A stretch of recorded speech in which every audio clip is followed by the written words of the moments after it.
I guess, the public hearing related to the, and I'll read the legal notice here real quickly, if I can get it. And Jacqueline, can you hear us for people who are attending remotely? Yes, I can hear you. Okay, great. So, legal voters of the town of Madison are warned and notified that the town will be conducting a public hearing on Monday, October 18th, 2023, at 6 p.m. in room A at Madison Town Campus B, 8 Campus Drive, for the purpose of the tree removal on Railroad Avenue parking lot. And so what I would like to do is just have our town tree warden here say a few words about why we're removing the trees. He put the posts up, and then we can open it up for public comment. Okay, so I'll turn it over to Craig Taylor, the town tree warden. So actually, in the past couple of years, I've had a few concerned customers or town people express some displeasure with those trees. They do grow quite tall. They're not the right tree for the situation, right under power lines. Most recently had Dale from Eversource contact me, ask about doing something with it, removing them, something they would take care of. The most recent was on August 7th. There was a tree fire related to that. According to theirs, he gave me the last 4 years of data, and there was 7 reported outages. Numbers varying from hundreds of people up to 2,500 people that are being affected by these trees, and the outages that come with them. It just happens over and over again, and I think it's time to kind of remedy it and do something different, because it's just not working. We're not only putting the customers at effect of losing power, but also our first responders that have to go and, potentially deal with live power lines and fires. And I think it's more of a nuisance than it is good in that situation. Okay, and then, and I guess those trees were planted 20 years ago? I don't know the exact date. Yeah. Somewhere around 08, 09. Yeah, Right, and, so, and they were a replacement for bigger trees, right? But then I think these ended up growing larger than was anticipated when they were planted there. Yeah. So the intention for the town would be to try to provide some new landscaping there that would be more appropriate given the height of the wires. yes. And so we would probably do some sort of public notice about what that landscaping is gonna be, I think, just so people are aware of what's gonna be there. Any comments? I guess I open it up to questions now. I know we have some people who are attending online, so let's go with people in the room first. We want to take public comment. Anybody would like to? My strategy is to be last. Okay. Okay.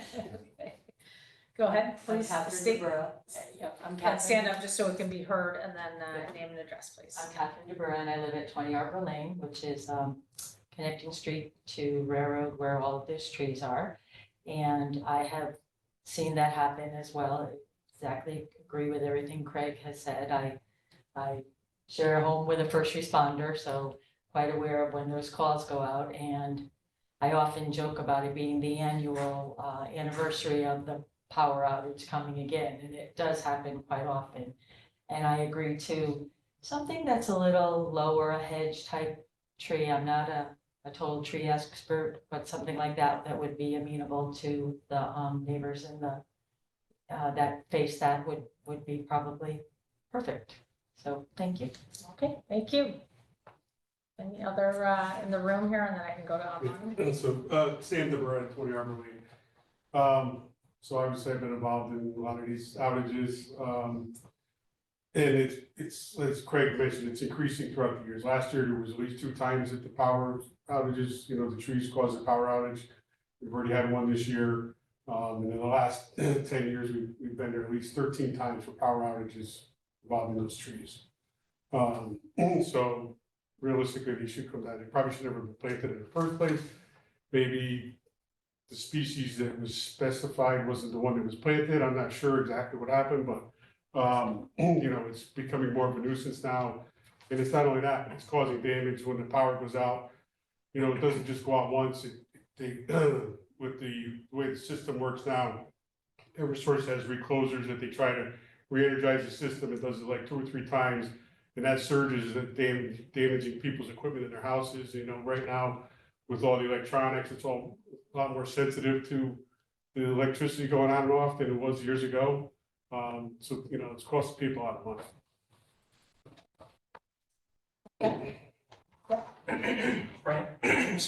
Fran Brady, 108 Genesee. I represent an organization called Mad for Trees. And first of all, first observation is, this seems more, what you want to do to be more practical, this situation seems more important to take care of than what's going on with Eversource and the transmission lines, right? Taking down these trees makes sense, the other ones didn't. So back to this story. We're here to help out. I'd love to see, we just learned that the trees are Japanese. Zelkova. Okay, so they're not native trees. We would just like to promote the fact that you should have some native trees there to promote, native pollinators, wildlife, nice ones. But I also like to, we have the resources to provide shrubs, not trees, whatever's right appropriate. When we can talk to Bob, our expert, what might fit best there. But I like to make sure that the neighborhood is involved. I just don't want to throw trees out or throw bushes out without knowing that they're committed to it, that they like them, and that the town or somebody takes care of them. We're not a landscaping company. We're a charitable organization trying to spread the good news, the good stuff. And we want everybody else to help though. Thank you. Yeah, and I think the intention would be to put some sort of landscaping plan that also would be reasonable on maintenance too for town staff. And then we would present something and then, and maybe we can contact the neighborhood like you did for the hearing tonight. We have a way to geographically go after people, to alert them to go after people. Notify them. So, but anyway, to notify them. So I know we have some hands raised online. So Jacqueline, if you want to go ahead and invite up those people attending online, they have their hands raised for their public Okay. comment. Yep, I'm gonna unmute Barbara.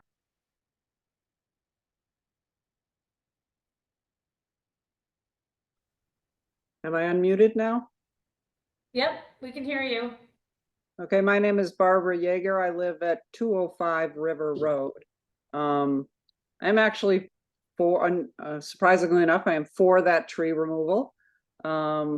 They could be pruned. Zelkova are commonly put in that application. Probably he meant to specify the one that's bred for under wires, which is a much shorter Zelkova.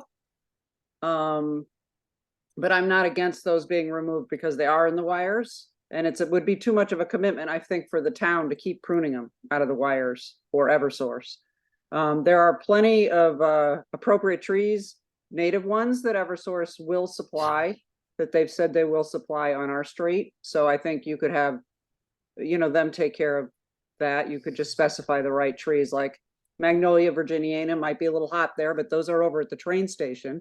And they're a kind of a shrubby tree, native, nice fragrance. But there are other trees bred specifically for under wires now. So we have plenty of choices.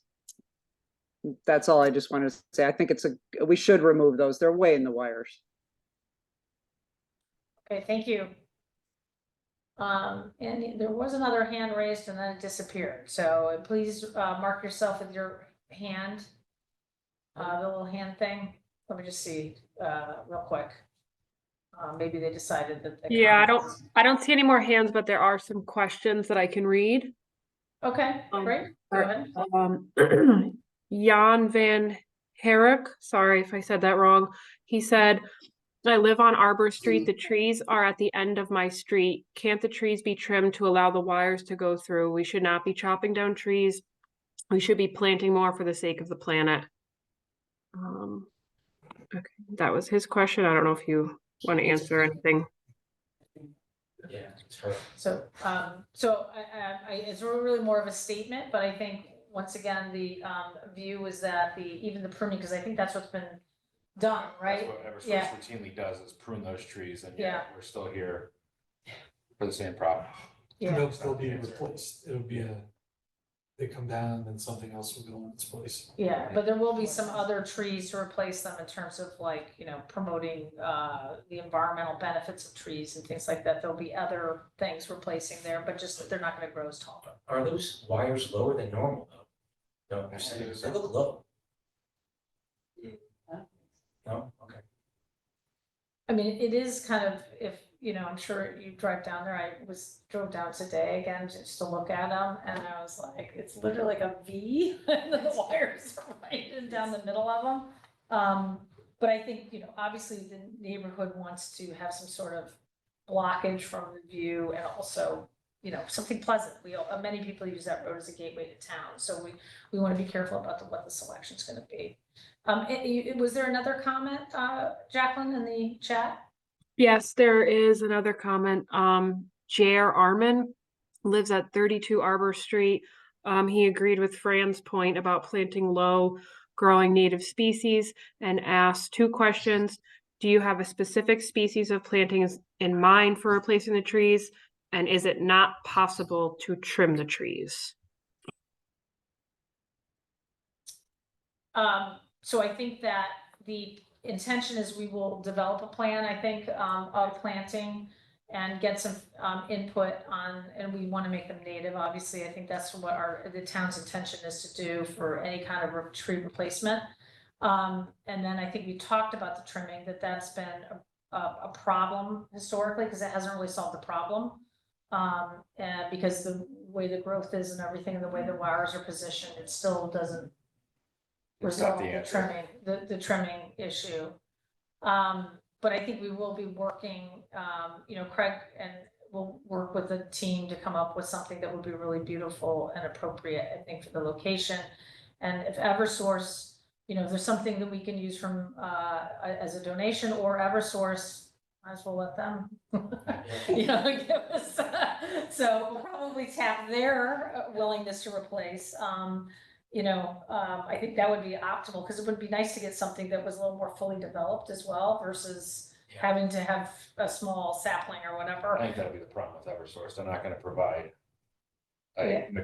more mature bush or shrub. They're probably gonna just be something what they're doing on River Road, which is, you know, very young. Very young, Yeah. so maybe that's some conversations that we can have, because that's actually a high profile location for the town.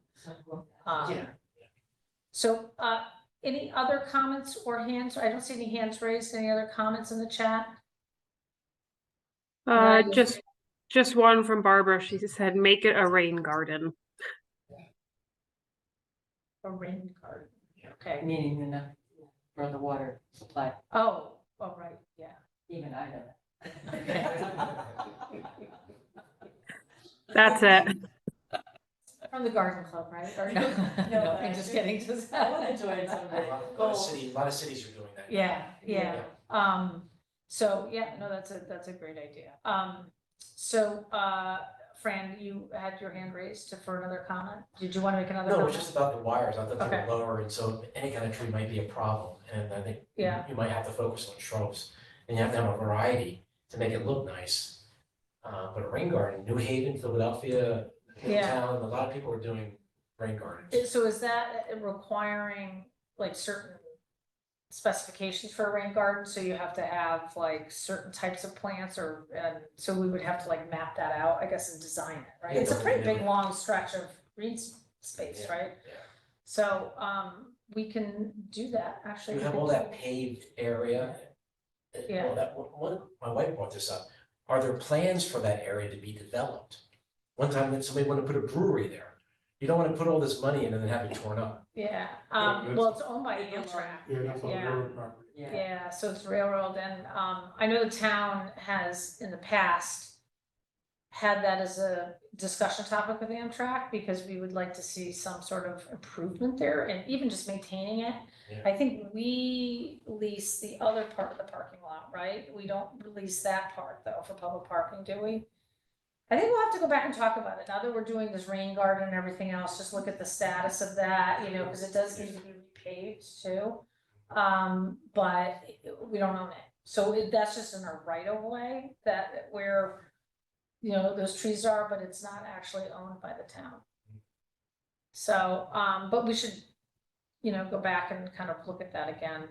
Because Sam, I think it's the other parking lot, right? The one on the other side, that's the one that we actually lease technically for a municipal lot. Yeah, the one by the, next to the gym. Yeah, because that's all owned by Amtrak as well, but I don't think we lease the one there. I don't know. Because I think they still, so let's see, there is, any more hands raised? I thought I saw one. Yep, Barbara has her hand raised, so let me. Oh, yeah, right, sorry. Yeah, just a quick comment on the rain garden. It's green infrastructure. We can get all technical about it. As a landscape architect, I do design them, but I think it would be great there. It eases the burden off our gray infrastructure. The other comment is you need to talk to the Bike Walk Advisory Committee and the Shoreline Greenway Trails. When they were mapping out sort of a connection to avoid Route 1, they were looking at coming up that way because there's so much right of way there that you could build a trail without disturbing, getting off, you know, you could get off the road and run a trail up sort of that way. So you might want to just look at their plans before you invest. You know, I'm sure they'll have to go through approvals for all that, but it would be nice to consider that in when you're planning what you want to do with that piece of property, or what you're going to try to do with, of course, the train, Amtrak's permission. Yeah, no, that's a fair point, because I know there had been plans to go down to Scotland, I think, at one point to connect and then connect around. So we'll review all that and see what information, I mean, so we can remove, you know, take our time, maybe in the spring is when we would do some plantings then, figure out what we're gonna put there. And as I said, we would do another public, I think, just information session on what's gonna happen there, so. Any other comments? No more public comment, and I think just, you know, typically the town has to post to do things in the town right away. We're not required to do a public hearing, but we thought for best practice, considering the high profile nature, that we wanted to do the public hearing in advance.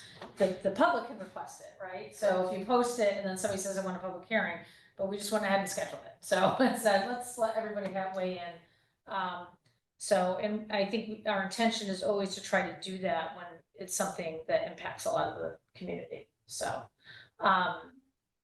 so if there is no objection, shall we close the public hearing? Then I will close this public hearing. Thank you for attending. I appreciate it. And it'll be exciting to see what interesting things we could do with that space. A lot of great ideas tonight, actually. So now I know more about rain gardens. So, all right, thank you. All right, bye-bye.